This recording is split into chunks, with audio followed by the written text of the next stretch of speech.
Dominica वुलित-सालिक new James Webb Space Telescope का इस्तेमाल कर रिसर्च करने वाले शुरुआती लोगों में से एक होंगी। उनकी टीम ऐसी 13 टीमों में से एक है जिसे टेलीस्कोप के चलते ही इस पर काम शुरू करने के लिए चुना गया है। जब आप सच में खगोल विज्ञान में डूबना शुरू करते हैं और एहसास करते हैं कि जब आप ऊपर तारों भरे आकाश को देख रहे थे, तब जो नंगी आंखों से दिख रहा था वह वहां मौजूद सारी चीजों का एक बहुत छोटा सा हिस्सा था। ये जानकर आपको कुछ कुछ होता है। इसके बारे में सोचकर अब भी मेरे रोए खड़े हो जाते हैं।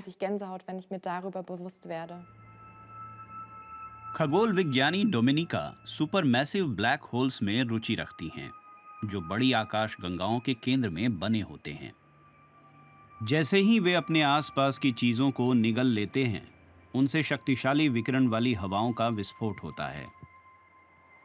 वे कहती हैं कि ये हवाएं आकाश गंगा में तारों के बनने की प्रक्रिया में मदद कर सकती हैं या उसे रोक सकती हैं। ब्लैक होल और आकाश गंगाओं के निर्माण के बीच संबंध आधुनिक खगोल भौतिकी के प्रमुख सवालों में एक है। जब आप सुपरमैसिव ब्लैक होल के आकार और जिस आकाशगंगा में वो है उसकी तुलना करते हैं तो बड़ा अंतर होता है। वैसा ही जैसे 1 सेंट के सिक्के की चांद से तुलना करना। और फिर भी अपनी तेज बढ़त के दौर में ये सुपरमैसिव ब्लैक होल अपनी आकाशगंगाओं पर इतना बड़ा प्रभाव डालने में सक्षम होते हैं। तो वे ऐसा कैसे करते हैं, वो यही समझना चाहती हैं। आखिरकार हम भी तो मिल्की वे नाम की एक आकाश गंगा में ही रहते हैं।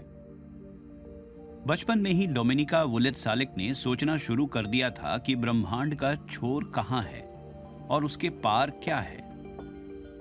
क्योंकि उन्हें कभी संतुष्टि भरा जवाब नहीं मिला, इसलिए उन्होंने भौतिकी पढ़ने की सोची और खगोल विज्ञान में विशेषज्ञता हासिल की।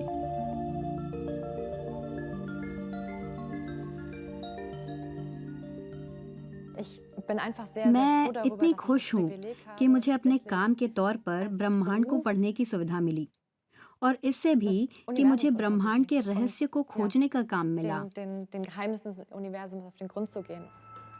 और जल्द ही जेम्स वेब टेलीस्कोप की मदद से वे उन आकाश गंगाओं का अध्ययन कर सकेंगी जो बेहद दूर हैं।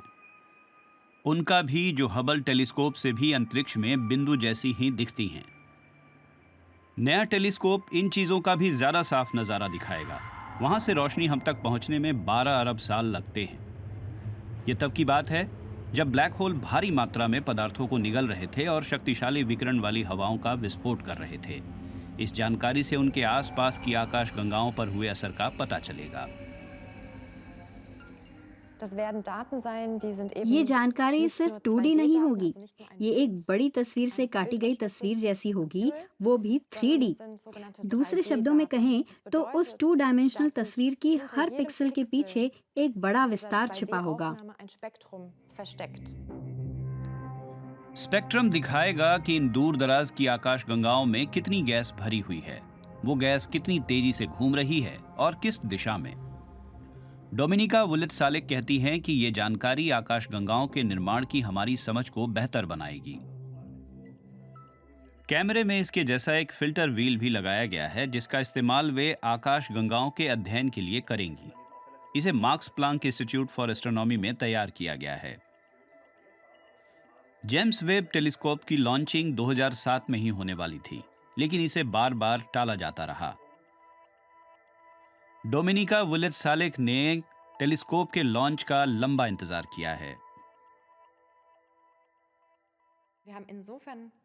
हमारे ऊपर एक तरह की जिम्मेदारी है कि लोगों को और खगोल समुदाय को जेम्स वेब टेलीस्कोप की गुणवत्ता के बारे में हमारे जुटाए आंकड़ों के जरिए संतुष्ट किया जाए। इसलिए हमें अच्छी तरह तैयार रहना होगा। इस बड़े से टेलीस्कोप के दोनों ही पंख मोड़े गए थे ताकि इसे लॉन्च व्हीकल में फिट किया जा सके।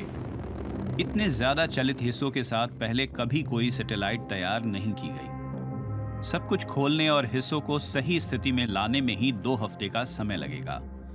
इस समय कोई गलती नहीं होनी चाहिए। लॉन्चिंग के दिन के 6 महीने बाद नया टेलीस्कोप ब्रह्मांड के रहस्यों का अध्ययन करने के लिए पूरी तरह तैयार होगा।